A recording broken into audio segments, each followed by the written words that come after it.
Akwai wata kyakkyawan yarinya mai suna Husna. Yarinya ce kyakkyawa a garin Kabala. Kowa da kowa yana son wannan yarinya, musamman samari. Su ma mata suna matuƙar ƙaunarta sosai. Samarin gari na yawan cewa, Husna za ki aure ni?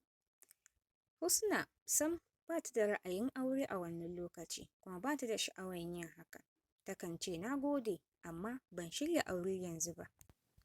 Kullum Husna ta kasance tana zuwa kasuwa da safe ta siyar da kayan marmari. Ita ce mai kaya mafi kyawu a wannan kasuwa.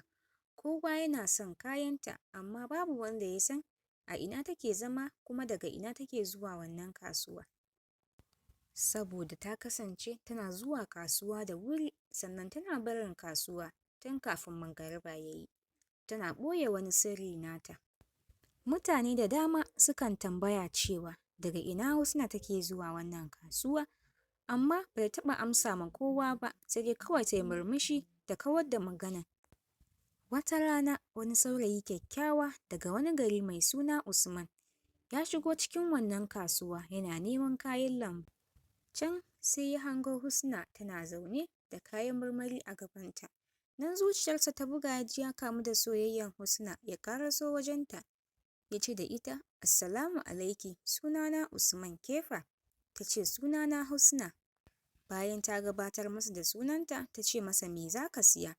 Daga nan Usman suka fara hira da Husna, soyayya ta ƙullu mai zafi tsakanin shi da ita. Kullum ya kasance yana zuwa kasuwa ne saboda kawai ya ga Husna, suka zama manya-manyan masoya. Wata rana bayan Husna ta gama cin kasuwa, wato kasuwan kayan marmarin da take siyarwa, masoyinta Usman ya ce da ita, bari in raka ki gida. Nan Husna ta yi shiru, amma daga ƙarshe sai ta amince. Yayin da suke tafiya, sai wani sanyi ya buso daga bayansu. Can sai Usman ya waiwaya, amma bai ga kowa ba, dan dai zuciyarsa ta tsorata. Husna ta ce, idan ba za ka iya ba, za ka iya juyawa. Tun daga wannan rana ta kasance, Usman bai sake zuwa kasuwa wurin Husna ba. Ta damu sosai, amma duk da haka sai ta ci gaba da rayuwarta. Husna ta kasance ba asalin 'yar wannan gari ba ce inda take sayar da wannan kayan marmari. Tana da asali daga wani daji na sihiri. Iyayenta ba mutane ba ne, halittu ne masu iko. Ita kaɗai ce take iya zama mutum daga cikinsu. Kuma sannan iyayenta suna ƙaunarta sosai, sai dai sam ba sa son kusancinta da take yi da bil'adama. Saboda haka ne suka zo ta baya suka tsorata Usman, shi ya sa tun daga wannan rana bai sake kusantar inda take ba. Husna duk da ta kasance ba mutum ba, amma tana matuƙar son rayuwar mutane. Tana son soyayya da kuma abota da mutane. Don haka ta je wurin wata ruhin sihiri mai suna Balaraba don yanke igiyar dangantakanta da iyayenta. Balaraba ta gaya ma Husna gaskiya, ta ce idan na yanke wannan alaƙa naki da iyayenki, za su iya jefa miki tsinuwa. Husna buɗan bakinta ta ce ma Balaraba, na yarda. Da haka Balaraba ta yanke alaƙar mahaifiyar Husna da ita kanta Husna. Husna ta samu farin ciki da 'yancin zama cikakkiyar mutum. Daga nan Husna ta ci gaba da siye da siyarwanta, kuma bata fasa zuwa kasuwa ba. Tana kuma fatan samun soyayya ta gaskiya. Wata rana wani ɗan kasuwa mai suna Haruna ya zo ya ganta, zuciyarsa ta kamu da soyayyanta. Haruna ya nemi aurenta kuma ta amince. Suka je gida suka haɗu da iyayensa. Amma nan take mahaifiyar Haruna ta ce sam ita bata yarda da wannan aure ba. Bata yarda Haruna ya auri Husna ba, saboda ta ga wani ɓoyayyen al'amari a kan wannan yarinya. Ba za ta yarda ta haɗa zuriya ta shigo cikin iyalinta ba.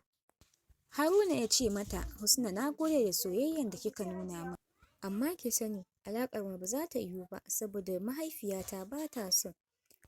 Husna ta kasance ta koma gida cikin raunin zuciya da ƙunci. Daga baya dai Husna ta sake komawa wajen Balaraba. Ta ce, don Allah ki cire min wannan tsinuwa. Balaraba ta ce mata, zan cire miki, amma kada fa ki taɓa yin fushi. Idan kika yi fushi, wannan tsinuwan zai dawo gare ki. Buɗan bakin Husna ta ce mata ta yarda. Da aka cire tsinuwar Husna ta ji daɗi sosai, ta koma kasuwa kamar da. Wata rana Husna ta je bakin rafi ta zauna, wani saurayi mai suna Mansur ya ganta ya ce lafiya kuwa, na kamar kina cikin damuwa. Nan dai suka fara hira da shi, suka saba sosai, soyayya har ta fara tasowa a tsakaninsu. Mansur ya gaya mata cewa yana son ta, kuma daga baya ya nemi aurenta. Husna ba ɓata lokaci ta amince, aka shirya aurenta ita da Mansur. Ranar ɗaurin aure kowa ya yi murna, amma cikin dare wani abu ya faru, ya fara canzawa daga cikinta, ta koma ƙatuwar macijiya. Nan Mansur fa ya firgita, ya fita gida cikin gudu. Nan fa mutanen ƙauye suka firfito suke ganin abun mamaki. Aka je aka kira wani malami da suke ce masa Malam Ɗanduma, malamin gari ne, ya zo ya tarar da Husna cikin hali na macijiya. Ta fito ta ce, ni Husna na tsinke dangantaka da iyalina, kuma sun tsine min. Malam Ɗandume ya tambayi Mansur ya ce ka faɗa min gaskiya, shin har yanzu kana son Husna? Mansur ya faɗi gaskiya, ya ce ni ba santa nake so na gaskiya ba, kawai so nake in mallaki dukiyanta. Malam Ɗanduma kuwa ya ce za ka zauna da ita na har abada, wannan shine hukuncinka, ka yi yaudara kuma za ka ɗauki nauyinta. Nan dai aka tilasta Mansur da Husna suka bar gari suka koma cikin daji da zama. A cikin daji kuwa iyayen Husna sun amshi Mansur da hannu bibbiyu, sannan suka kafa masa sharaɗi. Suka ce masa za ka koyi irin rayuwarmu, idan kuma ka gaji ka ga ba za ka iya ba, za ka iya tafiya. Nan dai Mansur ya zauna cikin daji, ya koyi rayuwa irin ta sihiri, yana taimaka ma halittu da ma dabbobi na cikin daji. Sannan a hankali soyayyar gaskiya ta dawo tsakaninsu. Ita kuwa Husna tana iya zama mutum ko macijiya ko kuma dai wata dabba daban. Mansur ya yarda da ita yanzu, kuma ya sa ma ransa cewa kowane hali ya tsinci kansa ko ita zai iya rayuwa da ita. Daga baya suka zauna cikin farin ciki da ƙaunar juna. Darasin wannan labari shine gaskiya, aminci da kuma kyakkyawar niyya su ne ginshiƙin soyayya. Wanda ya yaudara kuwa dole ne zai fuskanci sakamako.